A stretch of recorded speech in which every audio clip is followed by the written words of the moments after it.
When it comes to gambling, everybody knows the house has the advantage. But there are some high rollers who consistently win, and it's hard to find anyone better at winning than Billy Walters. He bets on football and basketball, is worth hundreds of millions of dollars, and has been so successful that many Las Vegas bookmakers are afraid to even take his bets. Billy Walters has been almost as elusive as Howard Hughes, avoiding publicity, reluctant to reveal his secrets. But after 30 years of unprecedented success, the man who calls himself a Kentucky hillbilly agreed for the first time to open the door into his betting life in Las Vegas, a life he describes as one long hustle, in betting parlors, in pool rooms, and on the golf course. The story will continue in a moment.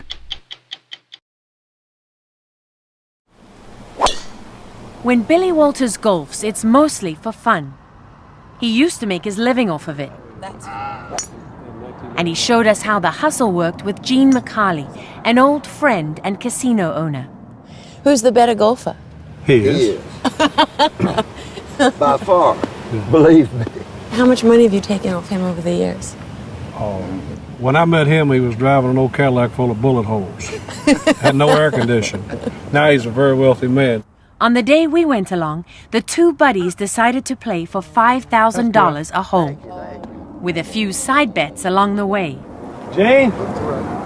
Yeah, Bill? What's the price? You 5-1 for birdie.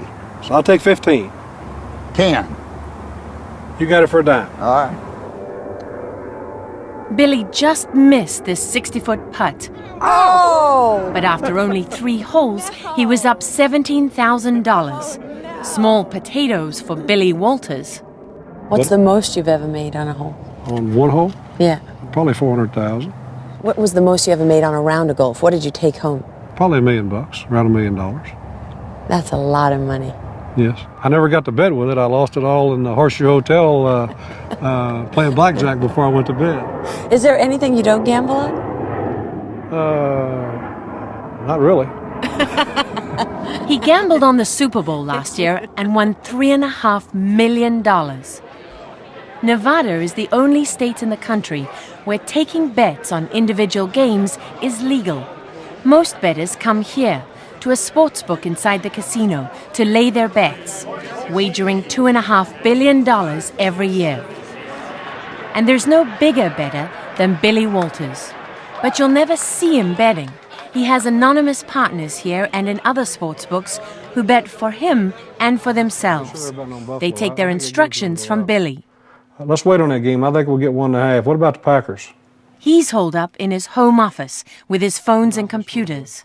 On this Sunday morning in December, just an hour before the first NFL kickoff, he looks more like a stockbroker than a gambler, checking the numbers and phoning his bet orders to his partners in the sports books. Okay, I need up to $250 on Green Bay, up to $150 on Cleveland. That's $400,000 he's betting on just 2 NFL games. What do you see the Charger total? I'm looking for 46 only for up to 40,000. Under 46 for up to 40,000. Game 132, what do you see the Cowboy total? 51.5 only for up to 30,000. How much money did you just bet? It's, see, 225, 325, 525, 550, 750, 900, 11, 1230, 1270, 1370. It's $1,370,000 plus 10%. That's how much I've risked. Average Sunday morning of football? Yeah, I would say that before the day's over, I'll probably end up with, I don't know, maybe $2 million at risk. Over the years, people have spied on Walters, even rifled through his trash, trying to learn what teams he's betting on and how much he's betting. To protect his operation from prying eyes, Walters has become obsessed with security and secrecy. All of his partners use code names like Jaybird and Wolfman. Wolfman, we want to take New England plus 3.5 and 3. Can you tell me who Wolfman is? He's a retired disc jockey. He is not. Come on. He has a nickname. He prefers to be called Wolfman. That's what I call him, Wolfman. So. Billy Walters has also built a brain trust of consultants, most of them mathematicians and experts on everything from weather conditions to player injuries. He told us they act like analysts for a hedge fund manager. So information is key. I mean, it sounds like you track every single detail that could possibly affect the outcomes of these games and these teams. Yes. It gets presented to me, I evaluate it, and I determine what I'm going to do.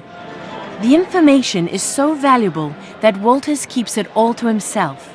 His consultants have all worked with him for 30 years, but they've never met each other. They don't know each other, they don't talk to each other. The only common denominator is me. You're the only one that knows everybody. Correct. There's one of them you say is a savant. Why? He can name every player on that team. He knew whether they were a freshman, a junior, a sophomore. He knew who the backup was. And this was strictly by recall. It was the most amazing thing I've ever seen. He would have an opinion on an outcome of a game. And he would be right many, many times. Being right on his football bets this Sunday morning made Billy Walters $300,000. Add in Thursday night's game, and he netted close to $1 million. In Walters' hillbilly speak, it was all chicken. His bets on college basketball were less successful. I didn't fare too well with those games. Yesterday was a feather day, as we refer to in our household. It was feathers yesterday. There was no chicken. So you lost a lot of money? Yeah, I had a pretty bad day. The net loss, I lost $257,200. And I could lose again today. I could lose again next week. I've had losing weeks. I've had losing months. But never a losing year. Never a losing year. And in sports betting, that is unprecedented. Is there anyone else like Billy Walters? Does anyone else do business the way he does in this town? No one close. No one close. Kenny White is one of the most respected odds makers in Las Vegas. What's his reputation in this town? That he's a shark and a whale. He's a great white.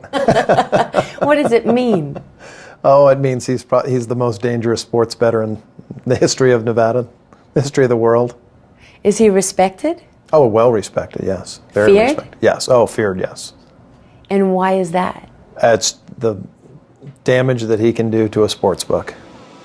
All his winnings have made Billy Walters a very rich man. He lives large like a corporate titan. He and his wife Susan travel in a brand new jet worth $20 million that they use to travel to their 7 homes. Billy Walters also gives millions to charities. He insisted on taking us to his favorite, Opportunity Village, which trains intellectually handicapped people to perform jobs in Las Vegas. It's all close to his heart because he has a son with serious brain damage. Billy Walters was born dirt poor in the small town of Munfordville, Kentucky. He was raised by his grandmother. His mother had 3 kids by the time she was 17. Billy says she drank and wasn't around much. He was hanging out in pool halls before most kids his age even knew what gambling was. I started shooting pool when I was 5. And when I was 6, I played a game of 9-ball for a penny. Were you any good at pool? I got to be decent at pool, yes. By the time I was 13, I was a decent pool player. I was pretty decent. Were you making money? Yes. I probably had some situations where I won $4,000 or $5,000 or something. But now when I was 13, that didn't come along until I was like 15 or 16. Until you were like 50. Well, you're practically an old man at that point. In 1980, Billy moved to Las Vegas after he was convicted of bookmaking in Kentucky. His new home became the casino, where he played poker and craps. All right, roll at 10. 2 blocks at 5. Here you go. Texas Come to Sunflower. mama. Billy told us he was broke more times than he can remember. But to Billy Walters, the game was always more important than the money. Are you a hustler? What's the definition of a hustler? I take that as a yes. To me, in life, you're either one of two. You're either a hustler or you're being hustled. And you know, there's an old saying amongst gamblers, if you look around the room and you can't find the mark, you're the mark. Billy Walters joined a now infamous syndicate called the Computer Group, which revolutionized sports betting in the 1980s by feeding data into computers. The group made so much money that authorities thought they were running an illegal bookmaking operation. Later, Walters was also accused of money laundering and having connections to the mob. How many times have you been indicted? 4. I was indicted 3 times by the Attorney General's office in Nevada for the same thing. I got indicted, went to court, it was thrown out. I got re-indicted for the same thing, went to court again, it was thrown out. I got re-indicted again, went to court again, finally the 3rd time it was thrown out, and that was the end of it. None of the charges stuck, and Walters went on to build his own betting business.